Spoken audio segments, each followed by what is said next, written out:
जय हिंद, जय बिहार, जय शिवहर। बहुत बहुत धन्यवाद। श्री चंद्रशेखर जी। माननीय सभापति जी, जय भीम। महामहिम राष्ट्रपति जी के अभिभाषण पर धन्यवाद प्रस्ताव पर बोलने को आपने मुझे अवसर दिया, इसके लिए मैं आपका आभारी हूं।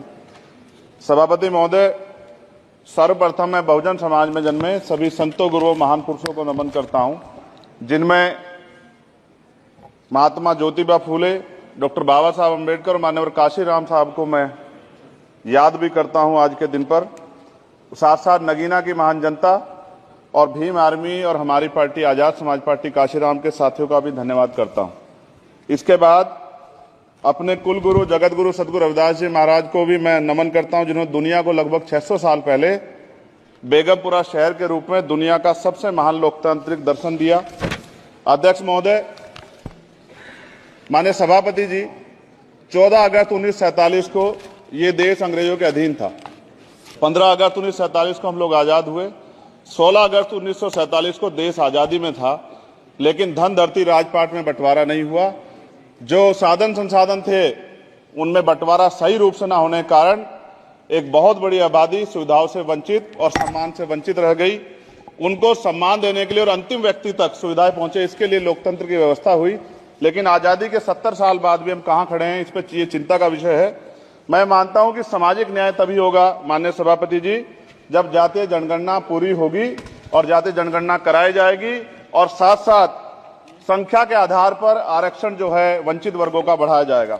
उसके साथ साथ जब राष्ट्रपति जी अभिभाषण पर बात रख रही थी तो उन्होंने शहरी और ग्रामीण क्षेत्रों के विकास की बात कही और ये भी कहा कि दुनिया में सबसे उत्तम शहर हमारे यहाँ बने। लेकिन माननीय सभापति जी, 70% आबादी तो गांव में निवास करती है, तो गांव की आबादी के बारे में भी सोचना होगा कि उनका जीवन कैसे बदले। माननीय सभापति जी, उच्च शैक्षणिक संस्थानों में बहुजन समाज के जो छात्र हैं उनके साथ कास्ट एट्रोसिटी हो रही है, निरंतर उनकी हत्या हो रही है।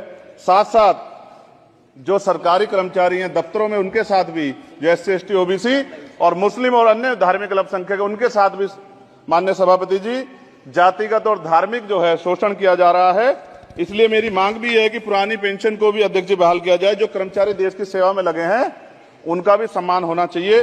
साथ साथ सभापति जी, भाजपा ने चुनावी लाभ के लिए सबका साथ सबका विकास के नारे दिए जो खोखले हैं, क्योंकि 10 साल में दलित, पिछड़े, आदिवासी, मुस्लिम और अन्य धार्मिक अल्पसंख्यक जो अत्याचार हुए हैं वो किससे छिपे हुए नहीं है। ये गलत है, ये बंद होना चाहिए।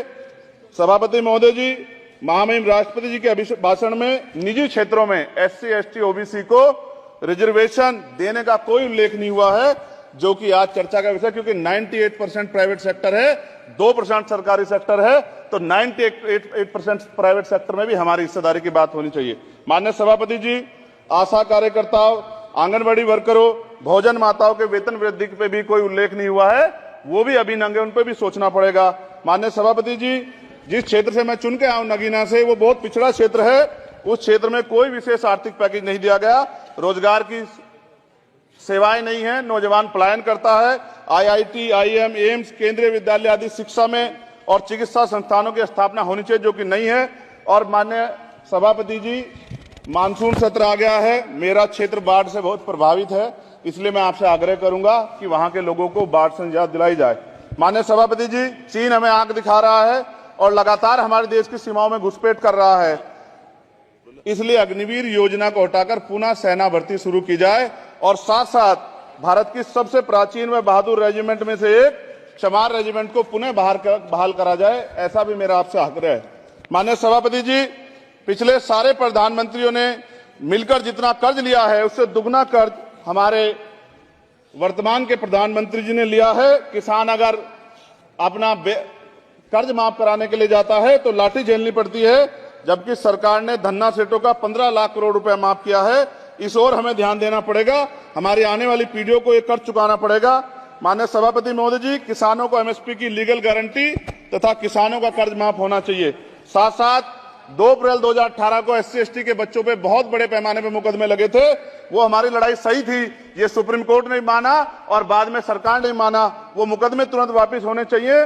माननीय सभापति जी, प्रेस जो है उस पे भी शिकंजा कसा जा रहा है। जो पत्रकार सरकार के खिलाफ बोलता है नौकरी से हाथ धोना पड़ता है, और सोशल मीडिया हमारा हथियार है, उस पे तरह तरह के प्रतिबंध लगाए जा रहे हैं और विरोध करने वालों को सोशल मीडिया हैंडल भी सस्पेंड करा दिए जा रहे हैं। साथ साथ सभापति जी, पेपर लीक और परीक्षाओं के कैंसिल होने से देश के नौजवानों का भविष्य खतरे में है। नीट, यूपी सिपाही भर्ती सभापति जी और 69,000 शिक्षक भर्ती में आरक्षण घोटाला हुआ है, कोई पूछने वाला नहीं, खून के आंसू रो रहे हैं बच्चे, बेरोजगारी का दंश युवा झेल रहे हैं।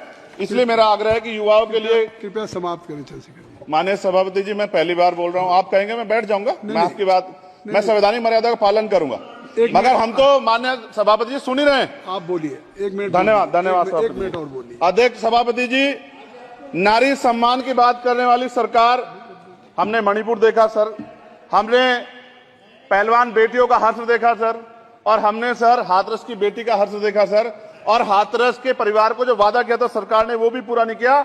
और महिलाओं में भी, स्पेशली दलित, पिछड़े और मुस्लिम वर्ग की, आदिवासी वर्ग की महिलाओं के साथ आज भी एनसीआरबी का डाटा कहता है सर जो जुल्म हो रहा है वो सहनीय नहीं है सर। साथ साथ कोविड में तैरती, हमने कोविड में बहुत सुना सर, कोविड में तैरती लाशें भी गंगा में हमने देखी है सर, और मजदूरों का हाल भी हमने देखा है। सभापति जी, बस सब समाप्त कर रहा हूं। नोटबंदी पे छोटे मजले उद्योग की जो कमर टूटी वो भी हमने देखी है। सभापति जी, शैक्षणिक संस्थानों, विश्वविद्यालयों में, चिकित्सा संस्थानों में ओबीसी एसटी के योग्य अभ्यर्थी को एनएफएस करके जिस तरह निकाला जा रहा है, लेटरल एंट्री करके जिस तरह हमारे रास्ते बंद किए जा रहे, ये भी हम देख रहे हैं सभापति जी। साथ साथ मेरा ये कहना है सर, ये सबका इशू है कि प्राइवेट कर्मचारी सर और सरकारी भी कई जगह पे 8 से ज्यादा घंटों से काम करते हैं, और उनको जो सर उचित वेतन भी नहीं मिलता, तो न्यूनतम वेतन 20,000 रुपए तय हो और 24 घंटे की ड्यूटी। उदाहरण के तौर पर यूपी पुलिस सर बहुत पूरा काम करते हैं वो लोग, वो राज्य के विषय हैं। आप सर मैं आपके राज्य सरकार के लिए भी आपके संज्ञान में डाल रहा हूं विषय सर, पुलिस सब जगह है सर, लेकिन सवाल ये है सर, बहुत पसीना बातें हैं, 8 घंटे की ड्यूटी और वेतन विसंगति, बोर्डर स्कीम से उनको जो है बाहर किया जाए। माननीय सभापति जी, 1 मिनट चाहिए सभापति जी। राष्ट्रपति जी ने धर्म के बारे में बात की थी, राम मंदिर से पहले हमारे गुरुघर तुगलकाबाद का फैसला आया था राष्ट्रपति जी, वो सभापति जी अभी तक दिल्ली में स्थित सदगुरु रविदास जी महाराज का गुरुघर नहीं बना।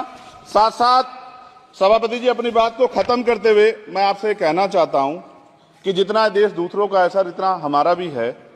हम मरने के लिए पैदा नहीं हुए, जो चाहता है हमारी हत्या कर देता है। मूछें रखने पे, घोड़ी पे बैठने पे, मटकी छूने पे हमारी हत्या हो रही है। क्या बदला है सर 70 साल बाद भी? दलित, पिछड़े, मुसलमानों पे हिंसा नहीं रुक रही है सर। मेरा आपसे संरक्षण के साथ ये आग्रह है कि इन घटनाओं को रोका जाए, और देश किसी की बपोती नहीं है, देश संविधान से चलता है सर, और संविधान से चलेगा, संविधान छेड़खानी बर्दाश्त नहीं की जाएगी सर। धन्यवाद।